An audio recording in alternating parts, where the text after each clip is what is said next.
not 3 to 4. I visit the restroom only one time at night, not 4 or 5 times. The pain in my left bicep is gone. The leg cramps are gone. The foot pain is gone. In July, the retina specialist found a small balloon-like bubble filled with blood on my retina.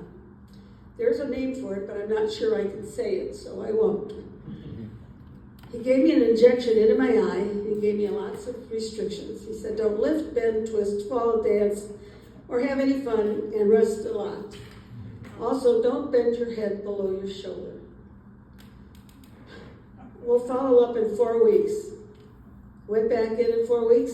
He said the bubble was leaking a little, but it was a little more stable. I did not get another shot in my eye. He said, I'll see you in 5 weeks. By the way, what's that Band-Aid on your temple? I said, doctor, do you remember that I gave you that link to watch so you could tell me whether or not using this patch would be harmful? I never heard from you, so I assumed it was okay.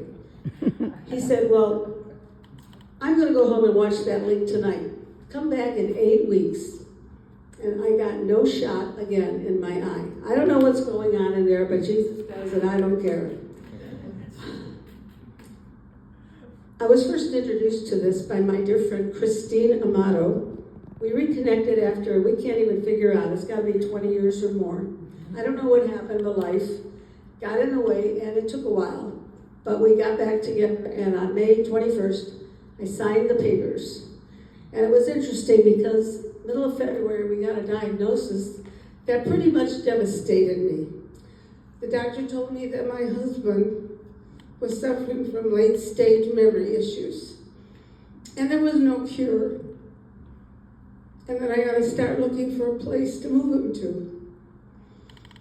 So I went home and I cried and I prayed. I'm sorry.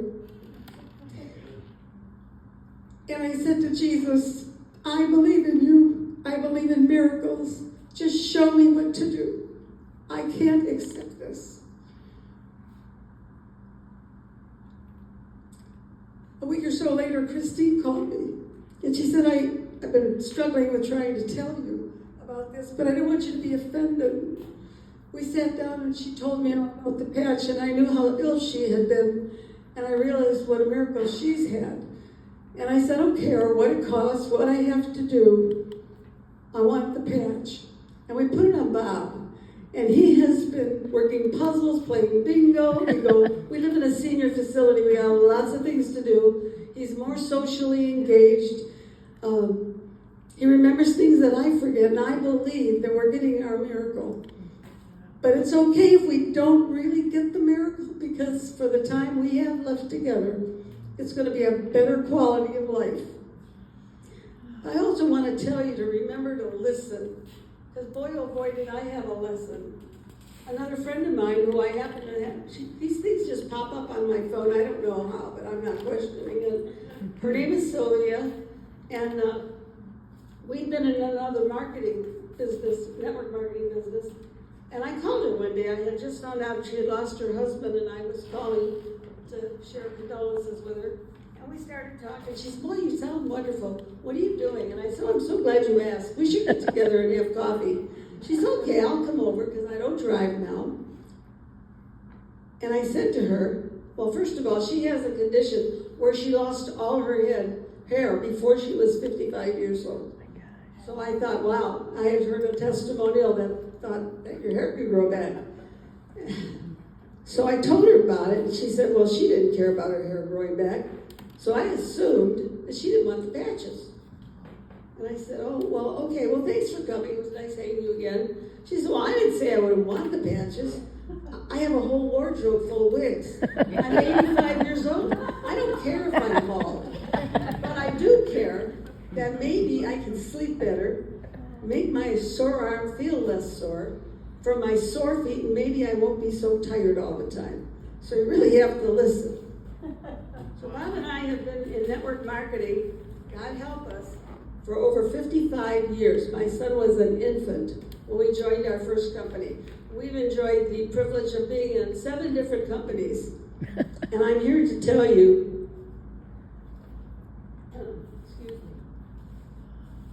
that we were successful to some degree in every one of them, but we never reached our goal, not the one that we set out there to reach.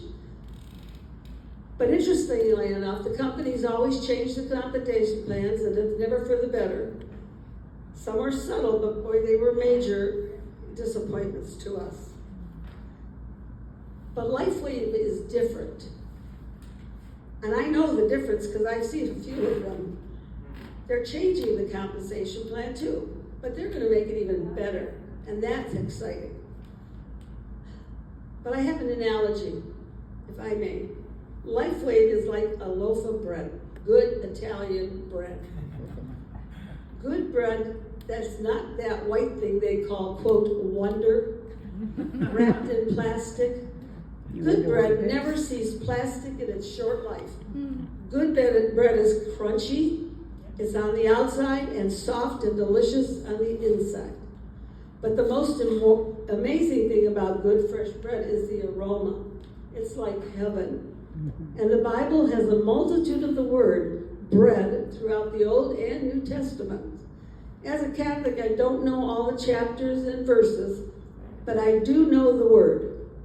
So how is bread like our business? Good bread is handmade, fresh, and very tasty. You put it on your counter, maybe in a bread box. Or maybe you put that patch on the shelf. I don't know. But you don't put it in the refrigerator, for heaven's sakes, because it gathers moisture and pretty soon it turns to green mold. And heaven forbid, not in the freezer, where it becomes fresh cardboard when you defrost it. LifeWave is made to be shared. The system is in place. It's called thisisteam.com. Interestingly enough, the recipe is consistent. Don't try to reinvent the recipe. It already is very duplicatable. It's called the Pro System. Don't worry about it staying fresh. It never lasts long enough to spoil. And maybe it's made to be eaten now. Lastly, never cut good bread.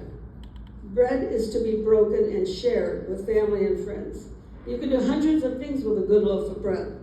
Like LifeWave, you can change hundreds of lives. So enjoy your fresh bread and your business, and share it with the many family members and friends who are really hungry.